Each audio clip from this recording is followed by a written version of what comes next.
Previous parts के link description में मिल जाएंगे। चैनल पर न्यू है तो प्लीज सब्सक्राइब कर दें। कहानी वहीं से कंटिन्यू है जहां प्रीवियस पार्ट एंड हुआ था, ग्लोरिया और मर्सिला की कन्वर्सेशन पर। ग्लोरिया ये रिवील करती है कि वो प्रेग्नेंट है और हमें फ्लैशबैक्स के जरिए मार्को और ग्लोरिया का रिलेशन दिखाया जाता है जब वो द शेल कॉन्टिनेंट में थे। मर्सिला को भी पता लगता है कि ये उसका ग्रैंडसन है, मगर जब वो अपने बेटे के साथ ही इमोशनल कनेक्ट नहीं है तो ये तो अभी दुनिया में भी नहीं आया है। खैर, वो डील करते हैं कि ग्लोरिया शेल को आग लगा देगी और उसके साथ यहाँ से भाग जाएगी तो मर्सिला उसे ऑफशोर का टिकट देगी। उधर मिशेल भी पकड़ी जाती है प्रोसेस बिल्डिंग में। वो टरबाइन सक्सेसफुली ऑफशोर की तरफ भेज चुकी थी। उधर ऑफशोर में टीम 2 हिस्सों में बढ़ गई थी। रफाइल और मार्को एक बार में जाते हैं। वहाँ मार्को कहता है कि हमें जोआना के प्लान पर वर्क करना चाहिए, तुम पता नहीं क्या करना चाहते हो, मैं कन्विंस नहीं हो पा रहा। तो रफाइल कहता है कि तुम बस मुझ पर यकीन रखो, मैं कभी भी अपने दोस्तों को खतरे में नहीं डाल सकता, उनके पास हथियार भी नहीं है, वो सब मारे जाएंगे। काउंसिल भी भरोसे के लायक नहीं, आखिर वो लोग भी तो खुद को सुपीरियर समझते हैं। लेकिन फिर रफाइल को पावर प्लांट में काम करने वाली एक लड़की नजर आती है। रफाइल इसे जानता था जब वो यहाँ रहता था, तो वो मार्को से कहता है कि बस देखते जाओ मैं क्या करता हूँ। वो उस लड़की के पास जाता है, मगर कुछ देर बाद जब रफाइल उसके साथ क्लोज होने की कोशिश करता है तो वो रफाइल की बेइज्जती करके उसके मुंह पर ड्रिंक फेंक देती है और कहती है कि तुम गद्दार हो शेल के, तुम्हें क्या लगता है कि यहाँ सब जानते नहीं है कि तुम कौन हो, दफा हो जाओ यहाँ से। बेचारा रफाइल तो रोने जैसी शक्ल बना लेता है। ऊपर से मार्को भी आकर हंसता है कि वाओ, तुमने तो मुझे अपने मास्टर प्लान से कन्विंस कर लिया, अब भी टाइम है, चलो जोआना के प्लान पर वर्क करते हैं। मगर रफाइल कहता है कि तुम सब पागल हो, तुम्हें जाना है तो जाओ, मैं नहीं जाने वाला। फिर रफाइल के पास गार्सिया आकर बैठ जाती है क्योंकि रफाइल डायरेक्ट बोतल से ड्रिंक पीने लगता है। वो कहती है कि ऑफशोर में तमीज से ड्रिंक पीते हैं लोग। वो उसे ड्रिंक ऑफर करती है मगर रफाइल नहीं लेता। तो गार्सिया कहती है कि ये तो तुम पहले से पी रहे थे, मैं तो बस ग्लास लेकर आई हूँ, तुम्हें लगता है कि मैं तुम्हें जहर दे सकती हूँ? खैर,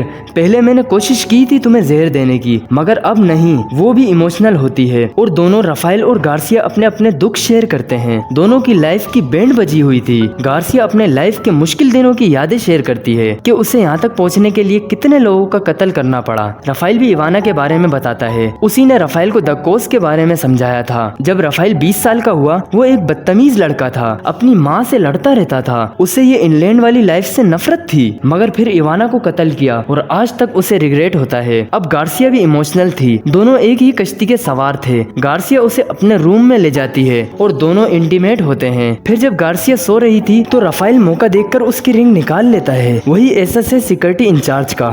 मगर जब रफाइल जाने लगता है, गार्सिया उसे गन पॉइंट पर करती है। वो पूछती है कि तुम किसके साथ हो? रफाइल कहता है मैं किसी के साथ नहीं हूँ, मैं ये सब खुद करना चाहता हूँ, मैं अकेला हूँ। ये सुनते ही वो रिंग उसे वापस कर देती है। तो रफाइल हैरानी से पूछता है क्यों? तो गार्सिया कहती है कि कोशिश कर लो, मगर तुम एक दिन समझ जाओगे कि तुम कुछ नहीं बदल सकते। गार्सिया भी सब बदलना चाहती थी, मगर उसे उम्मीद नहीं थी। रफाइल को उम्मीद थी। वो कहता है मैं नहीं जानता मैं कैसे करूँगा, मगर मुझे यकीन है मैं सब ठीक कर सकता हूँ। उधर मार्को भी जोआना की टीम को ज्वाइन करता है और वो सब काउंसिल मेंबर्स को आजाद करवा देते हैं, मगर निकलते हुए डिवीजन उन पर हमला कर देती है। वो लोग पकड़े जाते हैं, मगर तभी एंट्री होती है रफाइल की। वो हथियारों के साथ आ चुका था और डायलॉग मारता है कि मैं बस देखना चाहता था कि मेरे बिना तुम लोग कहाँ तक पहुँच सकते हो। जोआना कहती है कि तुम हमारी हेल्प करने वापस क्यों आए? रफाइल कहता है मैं बस वही कर रहा हूँ जिस पर मुझे यकीन है। खैर, रफाइल सही था। उनसे मदद लेने के बाद वो लोग शेल की टीम से हथियार ले लेते हैं। रफाइल मना करता है तो वो लोग धमकी देकर ले लेते हैं और गार्सिया की रिंग भी, मगर रफाइल हार कहाँ मान सकता है। वो उनका ध्यान हटते ही वहाँ से वो डिवाइस उठा लेता है जिससे इम्प्लांट्स में वायरस छोड़ा जाता है। इस डिवाइस से उन सभी को तकलीफ होती है जिनके कान में इम्प्लांट चिप्स लगी हैं, मतलब ऑफशोर के सभी लोग। मगर शेल की टीम और एंड्री के कान में इम्प्लांट नहीं है, उन्होंने निकाल दिए थे।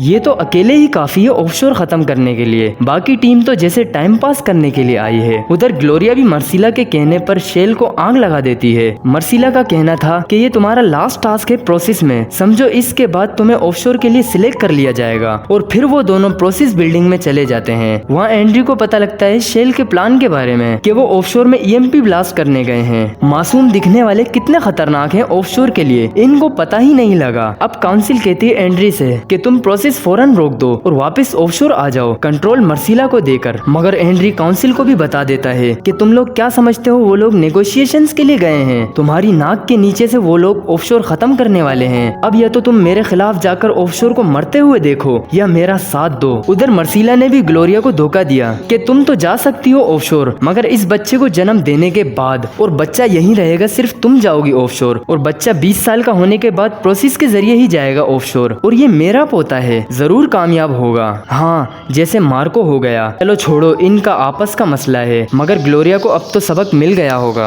अब हम एंड्री और मिशेल को देखते हैं। एंड्री उसे जलता हुआ शेल दिखाता है, जिससे मिशेल को बहुत दुख होता है। वो कहता है अगर शेल ही नहीं रहा तो ऑफशोर खत्म करके कहाँ जाओगी, अब भी वक्त है, हमारे साथ हो जाओ। प्रोसेस से हमेशा लोगों ने खोया है। उधर शेल की टीम को भी अरेस्ट कर लिया जाता है, मगर रफाइल मौका देखकर उन डिवाइसेस को ऑन कर देता है जो उसने काउंसिल हेडक्वार्टर से उठाई थी। रफाइल को अंदाजा था कि यही होने वाला है बाद में। बच्चा सीख चुका है ऑफशोर की चालाकियां। हाँ, विक्टोरिया से उन्हें ये भी पता लग जाता है कि मिशेल को अरेस्ट कर लिया गया है, इसलिए वो लोग समीरा के उसी बंकर में जाते हैं जहाँ मिशेल और एंड्री गए थे। मिशेल ने उन्हें बताया था उस जगह के बारे में। वहाँ एक सबमरीन है, उसके जरिए से ये लोग ऑफशोर से निकल सकते हैं। मगर मार्को कहता है कि बिना कुछ किए हम वापस चले जाएंगे क्या? मैं तो मरने को तैयार हूँ, लेकिन डरपोक बनकर नहीं भागूंगा। जोआना कहती है कि फिलहाल तो हम सर्वाइवल मोड में हैं, जान बचेगी तो आगे की सोचेंगे ना। वो लोग समीरा के बंकर में जाते ही वहाँ का पासवर्ड चेंज कर लेते हैं, क्योंकि एंड्री पासवर्ड जानता है और वो जरूर बता देगा डिवीजन को। वहाँ उन्हें समीरा के बारे में पता लगता है और द फाउंडिंग ट्रू की पूरी स्टोरी पता लगती है। और फिर वो लोग एक लंबी चौड़ी बहस करते हैं, जिसमें मार्को, जोआना और रफाइल एक साइड थे और दूसरी साइड एलिसा और नतालिया। असल में रफाइल के साइड वाले चाहते थे अपना सेक्रीफाइस देकर ऑफशोर को तबाह करना, क्योंकि सबमरीन का इंजन उनके शेल के जनरेटर के ही जैसा था, 100 साल पहले की ओल्ड टेक्नोलॉजी। तो उसके टरबाइन की मदद से मार्को की टांग में छुपा हुआ प्लाज्मा टरबाइन में फिक्स करके इलेक्ट्रोमैग्नेटिक पल्सेस रिलीज करेंगे, जिससे हीट वेव्स जनरेट होंगी और ऑफशोर के सभी इलेक्ट्रॉनिक्स डेड हो जाएंगे, जिससे ऑफशोर की फैसिलिटीज और सप्लाईज खत्म हो जाएंगी और ऑफशोर समझो खत्म हो जाएगा। मगर नतालिया और एलिसा कहती हैं कि हमें शेल में वापस जाना चाहिए, उन्हें हमारा इंतजार होगा, हम तो उनके लिए यहाँ से सप्लाईज लेने आए थे। रफाइल और मार्को कहते हैं नहीं, हम शुरू से ऑफशोर का अंत चाहते थे और अब हमारे पास मौका है। लेकिन फिर वो कहते हैं अगर तुम्हें डर लग रहा है तो हम शेल से कांटेक्ट करके उनसे हेल्प मंगवा सकते हैं। वो लोग समीरा का कंप्यूटर यूज करके कनेक्शन बनाते हैं, मगर मर्सीला की कॉल कनेक्ट हो जाती है। वो कहती है कि शेल खत्म हो चुका है, इसलिए तुम लोगों के पास सरेंडर करने के सिवा कोई ऑप्शन नहीं, तुम्हारे पास 10 मिनट्स हैं बस। फिर वो लोग प्रोसेस बिल्डिंग के कैमरास चेक करते हैं, उन्हें जलता हुआ शेल नजर आता है तो सब गुस्से से आंख बगोला हो जाते हैं। मार्को कहता है उन्होंने हमारा घर डिस्ट्रॉय कर दिया, चलो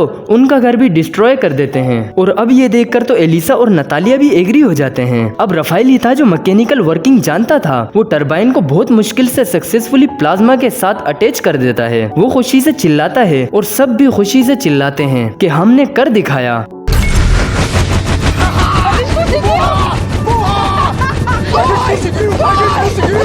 और फिर हीट वेव्स जनरेट करने जाते हैं, मगर उस दौरान वहाँ विक्टोरिया डिवीजन के साथ पहुंच जाती है। वहाँ रफाइल ने वही डिवाइस लगाई हुई थी, जिस वजह से उनके इम्प्लांट्स ट्रिगर्ड हो जाते हैं और शेल की टीम को काफी टाइम मिल जाता है टरबाइन को प्लाज्मा के साथ अटैच करने का और फिर हीट वेव्स जनरेट करने का। मगर कुछ सेकंड्स पहले वो पहुंच जाते हैं। जोआना उनके आगे खड़ी हो जाती है और नतालिया को प्रोसेस कंप्लीट करने का कहती है। जैसे ही हीट वेव्स जनरेट हो जाती है, सबमरीन ऑफशोर के सेंटर पॉइंट में जाकर EMP ब्लास्ट करती है।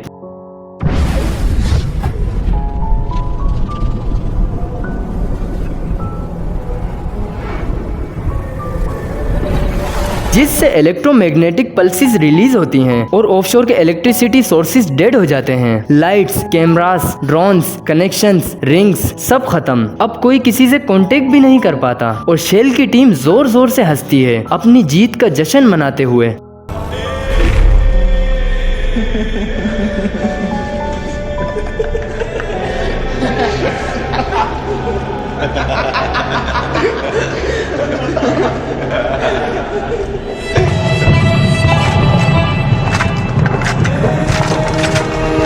उधर ऑफशोर में सब बौखला गए थे। मर्सिला सबको रिलैक्स करके कहती है कि सब अंडर कंट्रोल है और एंड्री भी सबको प्रोसेस में यकीन दिलाता है कि सब अंडर कंट्रोल है क्योंकि ऑफशोर से कनेक्शन टूट गया था। मर्सिला सबको रिलैक्स करने के लिए कहती है कि बस कुछ टेररिस्ट थे मगर हमने अरेस्ट कर लिया है उन्हें, हमें कुछ नहीं होने वाला क्योंकि हम एलाइट हैं, हम सुपीरियर हैं। ये कहते ही मर्सिला अपने पास्ट की यादों में चली जाती है। जब वो ऑफशोर आई थी अपने बेटे को छोड़कर, वो अपने फादर से मिलती है, लियोनार्डो से, और इनकी फैमिली हमेशा से ऑफशोर के लिए बेस्ट रही है। उनका एक मुकाम है और उनकी तरबियत ऐसे ही होती है कि वो खुद को हमेशा सुपीरियर ही समझते हैं और अपनी नस्लों की तरबियत भी ऐसे ही करते हैं जैसे उनकी फैमिली बनी ही ऑफशोर के लिए है और सभी एक अच्छी पोस्ट पर होते हैं। मार्को भी ऐसा ही था मगर अब वो बदल चुका है। फिर हम मर्सिला को नायर के पास देखते हैं। वो गुस्सा करती है कि मैं बस कुछ महीने के लिए नहीं थी और पीछे से तुम लोगों ने ऑफशोर का 100 साल का इतिहास सफाए हस्ती से मिटा दिया। ऑफशोर 100 साल से भी पीछे जा चुका है।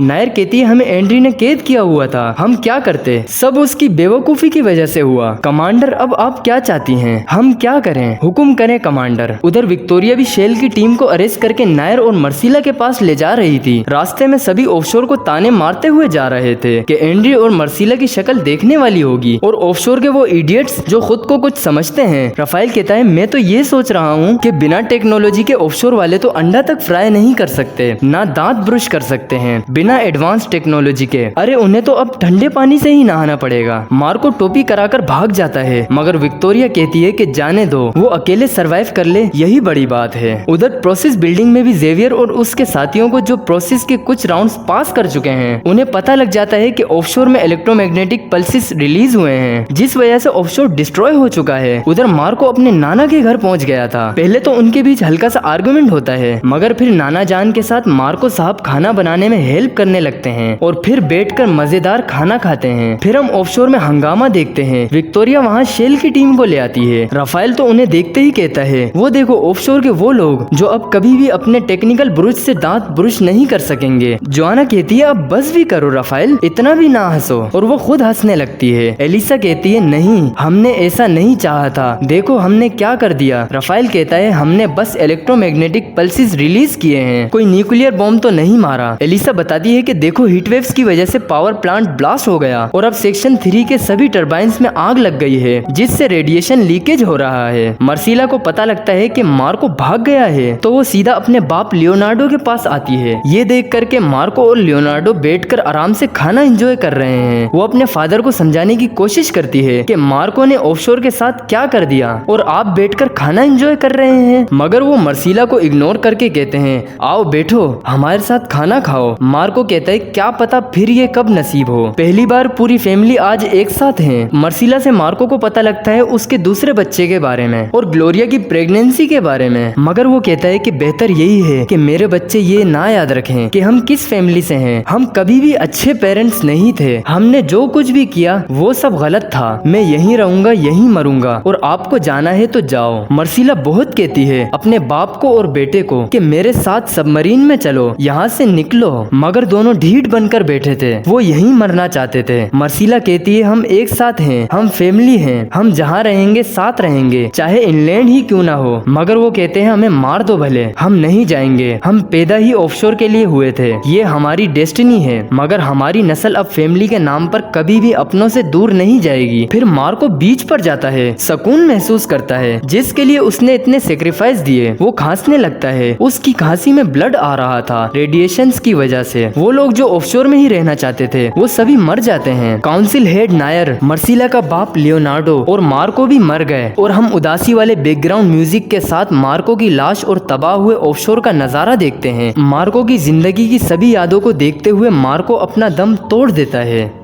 दोस्तों कहानी कंटिन्यू है, नेक्स्ट पार्ट इस सीरीज का फिनाले होगा। चैनल के साथ जुड़े रहें और सब्सक्राइब नहीं किया तो प्लीज कर दें।